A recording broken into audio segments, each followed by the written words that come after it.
Welcome, people of the internet. It is I, Chris Gonzalez here, back once again for another episode of Single Issue Saturdays, where I give my thoughts and a recap of all the issues that I read. And some of the issues were included in my latest episode of New Comic Wednesday, so check that if you haven't seen it. And I'm gonna go over again some digital issues that I didn't announce there. But yeah, sorry for this video being uploaded so late. This is my third attempt trying to record this, because apparently I need more space on my laptop, so I'm recording this from my phone. But anyway, let's get into it. So I read the physical issue of Green Lantern Corps number 10, and this time it's fully written by Morgan Hampton, and there were a few artists on this issue. So one of them was Will Conrad, Iguaria, Fernando Pasarin. He is the main primary artist on the series, and he's inked by Auclair Alberts. And there's two colorists, Arif Prianto and Matt Herms, and Dave Sharp is the letterer. So again, Morgan Hampton is now taking full time on writing this series. He was co-writing it with Jeremy Adams for the previous 9 issues, and we're coming fresh off of the Starbreaker Supremacy crossover between the main line Green Lantern series. So yeah, and for Morgan's first issue just by himself, I just thought it was okay. I feel like it was honestly the weakest Green Lantern Corps title or Green Lantern Corps issue thus far, and I just felt the plot was a little convoluted and the pacing was all over the place, and the various artists, it was kind of jarring because it kept switching with the different art styles. And okay, so let's start off the main plot, and then there's the B plot. So the main plot, spoilers for the end of the Starbreaker Supremacy crossover. So John Stewart dies, he sacrifices himself to, save the day, and it's revealed at the end that he's still alive. But how is he still alive? So again, I didn't know this prior to reading that in one of the issues, I believe there was a one-shot written by Jeffrey Thorne was the writer, and that's where John Stewart was split into 2 copies. So I had no idea. So when he came back to life at the end of the crossover, I thought it was like, okay, how did that happen? So, but yeah, there's split into 2. One of the copies died, and now the other is still alive. So he was living on a remote planet. So this is just the aftermath of that. So the issue starts off with that the John who was at the end of the crossover. He's talking with his girlfriend. What's his girlfriend's name? Katma. So yeah, talking with Katma, he's kind of hesitant of rejoining the Green Lantern Corps, but his ring, who has like the consciousness or something to deal with his mother, has the voice of his mother, is pleading for him to come back. And so yeah, now like I said, at the end of the crossover, all the Lantern Corps are now stationed on Oa. So that means like red, yellow, blue, indigo, star sapphires, they're all on Oa now. And the B plot was just pretty much the newest Green Lantern Corps members were going through training with Kilowog and Guy Gardner. Thought that was pretty charming, but again, different artists for this section.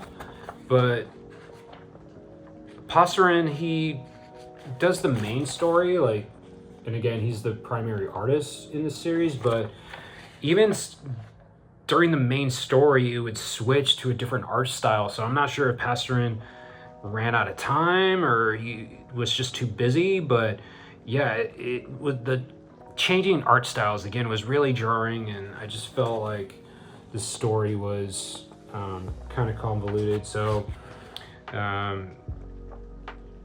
they're at the crossover. They had to let out a bunch of convicts that they were holding to help them fight the Starbreakers. So now they're just dealing with the aftermath and rounding them up. And so one of the convicts has ties with John, and apparently they dated. So although John was hesitant in returning to the Corps, he agrees to bring in this ex of his called Fatality is her code name, and Ira is her name. So she's just upset. She's right here. She doesn't want to go back to prison, and she's just upset that her planet was destroyed. And we get a glimpse of the new villain. So it gets absorbed into this Green Lantern's body, and I guess it takes over the host once that happens. So, but this is what I mean here. So this is the main story, but the art just changes. It's just really jarring. So they fight, and they reach to a standstill where John Stewart makes a deal with her that, hey, your planet, it's still around. Something happened with the space-time continuum, or I don't know. Something happened where her planet got brought back. So John made a deal with her that she would have to make amends with all the families of the Green Lanterns that she killed, and once she does that, he'll give her the coordinates to her home planet, and she agrees. And then again, the B story just goes through this training exercises that the newest recruits go through, which again, it was cool, but and then John gives Katma Fatality this monologue about how, being a Green Lantern pretty much means something, and like we have to do better. But in just a few pages before, he didn't want to return. So I don't know. This was an okay issue. I'm still gonna keep reading it, but this is the enemy, the new villain. Again, like I showed you earlier, he possessed this Green Lantern apparently, and they start decomposing from the inside. And the new villain's name is Inquar. This is what he looks like. He looks like a giant's blue flubber, and if you know what flubber is, then you're a real one. Shout out to that movie. So yeah, we'll see. Again, I feel like this was the weakest issue of Green Lantern Corps, but I'll still read it. So, and let's go ahead and move on to the digital issues that I read. The first one was Batman Static Beyond #1, and that was written by Evan Narcisse. Artist is Nicholas Draper-Ivy. Colorist is Will Quintana. The letterer is Wes Abbott. I thought this was I liked it a little bit better than Green Lantern Corps. If you're a fan of the Batman Beyond animated series, as well as the Static Shock animated series, then you'll probably like this comic. They even based the character designs off of the animated series, so I appreciated that, specifically Batman Beyond. So the issue first starts off with they're in space, they're testing out this new spaceship. They're pretty much, it's the future version of the Justice League. We have Static Shock, Batman Beyond, Terry McGinnis, Superman, Micron, Big Barda, the future version of the Flash, Warhawk, and the future version of Green Lantern show up. And so they're in space testing out this new spaceship and its warp speed capabilities, and they're auditioning for this intergalactic community or group called the Cooperative.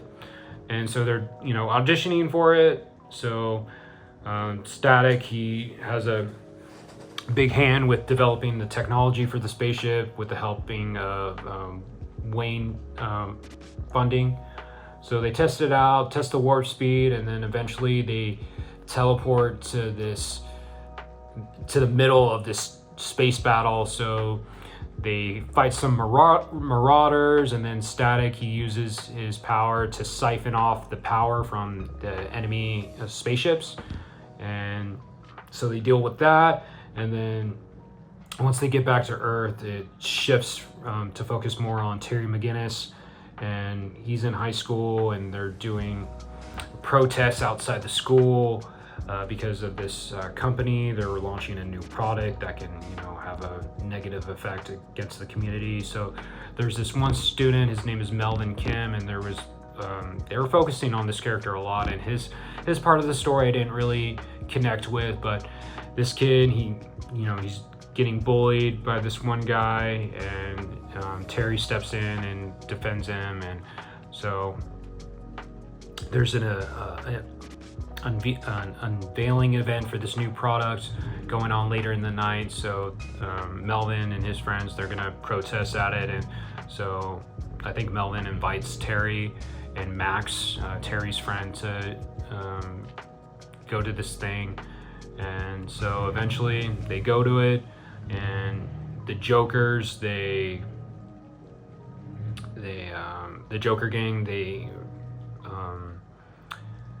come in and they start some chaos, and Batman, he has to fight them, and then Melvin, he gets in the middle of it, and he gets knocked out, and some chemical gets sprayed on him, or splashed on him, so I'm assuming he's going to get powers. But also for the Melvin character, I feel like there's a commentary on just social media and the internet and being online constantly, that we're so ingrained now in our society about being online and all these notifications that we receive, that we, sometimes don't focus on what really is important, and that's spending time with your family. So in this issue, Melvin, he tries to spend time with his parents, but he's unable to because they're working a lot. So I noticed that. That's what I took from it. And yeah, so it was pretty cool. It was cool. It wasn't the greatest issue, but I dug it. Again, if you're a fan of the animated series, you'll definitely like it. So, and I know one of my new favorite artists, Miguel Mandoka, he recently did a fill-in work on Philip Kennedy Johnson's run of Batman and Robin during the first arc. So he's going to be appearing in not the next issue, but I think in the next couple issues he's going to be doing the interiors. So I'm excited for that. And this is only a 6-issue miniseries, and it's also Elseworld, under the Elseworld imprint, so it's not canon. But yeah, I'm looking forward to the next issue. So, and speaking of Philip Kennedy Johnson, the next digital issue that I read is Batman and Robin number 27. And again, Philip Kennedy Johnson is the writer, Fico Ossio is the artist, Marcelo Maiolo is the colorist, and Steve Wands is the letterer. So we're in the middle of the second arc, the Quiet Man arc, and we're coming off the last issue. Batman and Robin just intercepted the Quiet Man while he was, he's on a path of revenge. He's on a journey for revenge. So he's hunting down Two-Face and Penguin's goons, and he's not really after them, but he knows that they are associated with the ventriloquist, aka Scarface, and Quiet Man. We're known to believe that ventriloquist had something to do with the passing of the Quiet Man's son. So the Quiet Man wants to know the ventriloquist's location, and he thinks Two-Face or Penguin knows where he's at, but they don't know. So they get into a shootout. Batman and Robin try to stop the Quiet Man because he's killing a lot of people, and so they go to this, I think this some park, and eventually Batman and Robin, they're fighting the Quiet Man, and Two-Face, he shoots down this giant statue that falls on top of Batman and Robin, and then the Quiet Man offers to help Robin. Robin doesn't want to help, doesn't need his help. The Quiet Man eventually gets away, and so Batman and Robin, they go back, and even though Batman wants Damian to be Robin, he wants to also have Damian have a life of his own. So, and this issue definitely focused on Bruce doing some inner reflection about how he can be a better father to Damian. And he asks for the help from his old buddy Clark Kent, aka Superman, and Superman brings his son John Kent along, because Damian and Bruce, they have to go to this fundraiser to raise money for the Sacred Heart Hospital from the first arc. And they're inviting press, and they invited the Daily Planet. So to kill two birds with one stone, Bruce invites Clark, and then they have a very heart-to-heart moment. Just Bruce, is doubting himself on how to be a better father to Damian, and then Clark just consoles Bruce and essentially tells Bruce that he has all the tools that he needs, and nobody can be a better father to Damian than him. So that was a really touching moment. They're at the manor, and they're having that heartfelt conversation. And I thought that was the best part of this issue, was just their interactions. And then on the kids' side, again, it's a reunion of the Super Sons. Damian and John, they go hang out with Damian's new friends from the first arc, and they fool around, and they have some funny banter about who can beat who in a fight. And John doesn't actually want to fight Damian, but Damian says he could beat him.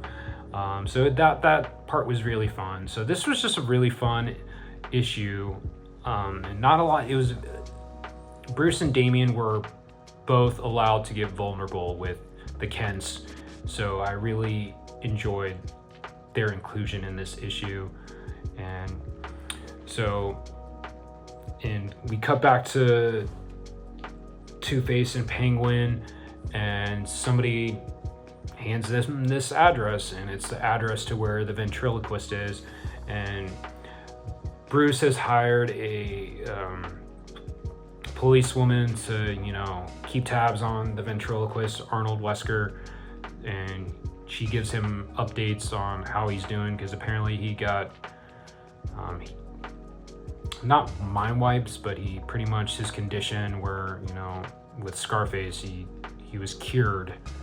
He could, but Scarface is coming back. But Two-Face and Penguin, they show up at this address, and they're trying to use ventriloquist as bait, essentially, to lure the Quiet Man so they can kill him. So the last panel shows Two-Face holding a gun to Arnold's head. So it definitely, I'm digging it. I've been digging this run. I feel like Philip Kennedy Johnson is he's on a groove right now with this run. The first Memento story arc, it was a little it overstayed his welcome a little bit, but I feel like this arc is more concise, and it's not going to be as long. So he's doing a good job. The only kind of nitpick that I have is the art by Fico Ossio is not my favorite. I feel like his line work is a little bit too chaotic, and the designs for the characters are a little over exaggerated, but he does action scenes pretty well. He draws that really well, so I'll give him that. But I just preferred Javi Fernandez and Miguel Mendoca's artwork.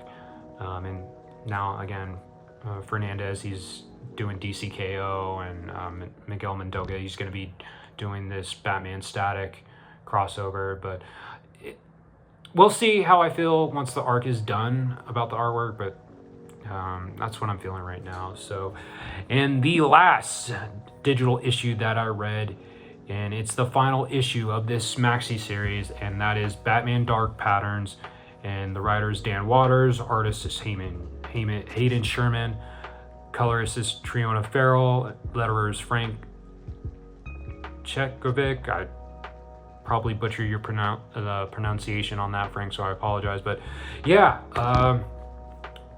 it was a really good issue. I think this is my pick of the week. I was trying to decide whether this or Batman and Robin was my pick of the week, but I give it to Batman Dark Patterns. And On first read, I thought it was a bit underwhelming. I thought the ending and the resolutions to the main conflict was abrupt, and but after reading it again, I really do think this is a really special run.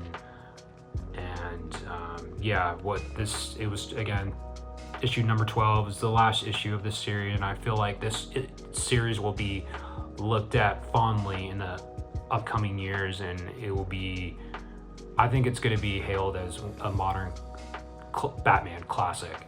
It's that good. Just the artwork, Hayden Sherman's been killing it with this and Absolute Wonder Woman, and just the whole team with Farrell's colors to elevate Sherman's artwork. And Waters' script is you could tell he's a Batman fan, and this series definitely relied on more the detective aspects, so I really appreciated it. And this issue alone, it tied everything in with all this previous story arcs, because it was 12 issues and there were 4 story arcs, 3 issues apiece, and it just tied everything pretty well together. And the only issue I had, because in this issue, the main antagonist, the Child of Fire, aka Nikki Harris, he's the journalist that Batman he was working with in the previous issues, but he was revealed to be the main villain in this arc.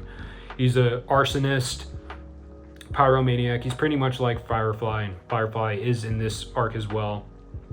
And the Harris, he wants to set multiple buildings on fire, create this giant firestorm in Gotham, and he kidnaps the doctor that Batman has been working with these cases, and he kidnapped him, put him in his insulation suit, and he's in an insulation suit as well, and he's pretty much just bragging about how he's about to get away with everything. And then Batman shows up, and this is the only part that, again, another nitpick, Batman, again, this building that they're in is completely up in flames. Like, there's fire everywhere. And then Batman shows up, and he's not in a special suit. He's not wearing a gas mask.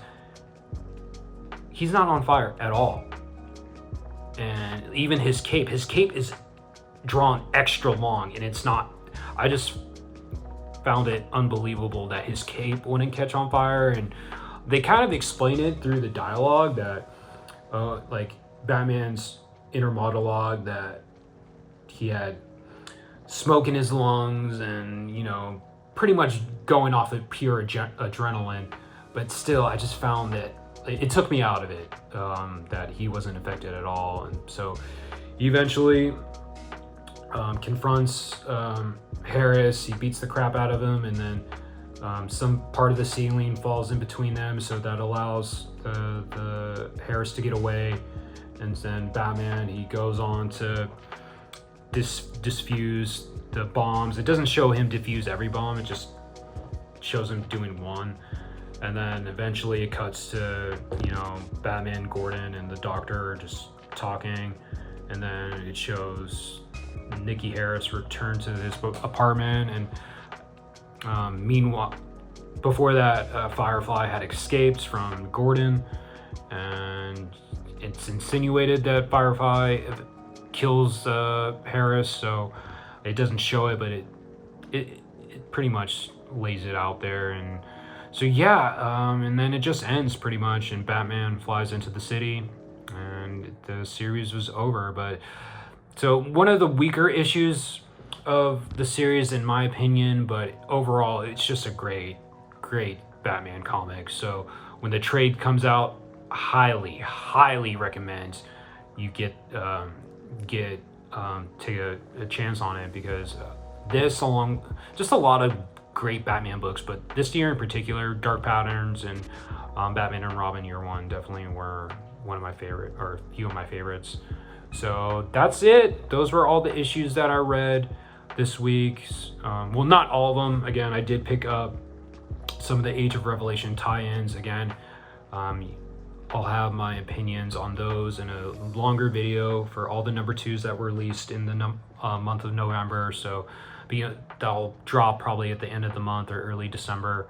So that'll be separate. But yeah, if you read any of the books that I went over this week, Let me know in the comments what you thought, if you liked them or not, and what other books that are on your pull list that you really dug. Let me know. Like, comment, subscribe if you haven't. You know the deal. And again, thank you for watching this video. I really appreciate it. And until next time, peace.